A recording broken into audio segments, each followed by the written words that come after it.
இந்த அடிக்கடி பத்திரிகையில் ஊடகத்தில் வர செய்யுது. தயவுசெய்து அதை தவிர்க்க வேண்டும். ஏன்னா பல முறை சொல்லிட்டேன். ஆனால் தொடர்ந்து அதையே நீங்கள் அரைச்சமாகவே அரைச்சிட்டு ஐடிசி ஹோட்டலில் அனைத்து இந்திய அண்ணா திராவிட முன்னேற்ற கழகம் பாரதிய ஜனதா கூட்டணி அமைஞ்ச பிறகு உள்துறை அமைச்சர் தெளிவுபடுத்தினார். அனைத்து இந்திய அண்ணா திராவிட முன்னேற்ற கழகத்தில் உள்கட்சி விவகாரத்தில் நான் தலையிட மாட்டேன். எல்லா பத்திரிகையிலும் ஊடகத்தில் வந்திருக்குது, என்கிட்ட ஆதாரமும் இருக்குது. அப்படி பேசிய பிறகு மீண்டும் மீண்டும் இவர் அழைச்சி பேசுறாரு, அவர் அழைச்சி பேசுறாரு. இதையெல்லாம் தயவு செய்து விட்டு நானும் தெளிவுபடுத்தி விட்டேன். அப்படி எந்த பேச்சுவார்த்தையும் நான் நடத்தவில்லை அவரோடு.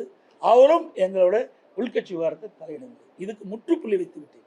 மீண்டும் யாரும் தயவு செய்து அருள் கூர்ந்து பத்திரிகையாளர் ஊடக நண்பர்களும் இந்த செய்தியை வெளியிட வேண்டாம் என்று அன்போடு கேட்டேன்.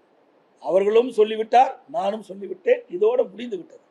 இதை அரைத்தமாகவே தொடர்ந்து உங்களுக்கு விருப்பமான செய்தி கிடைப்பதற்கு நாங்கள் எங்களை பயன்படுத்த வேண்டாம் என்று அன்போடு இந்த நேரத்தில் கேட்டேன்.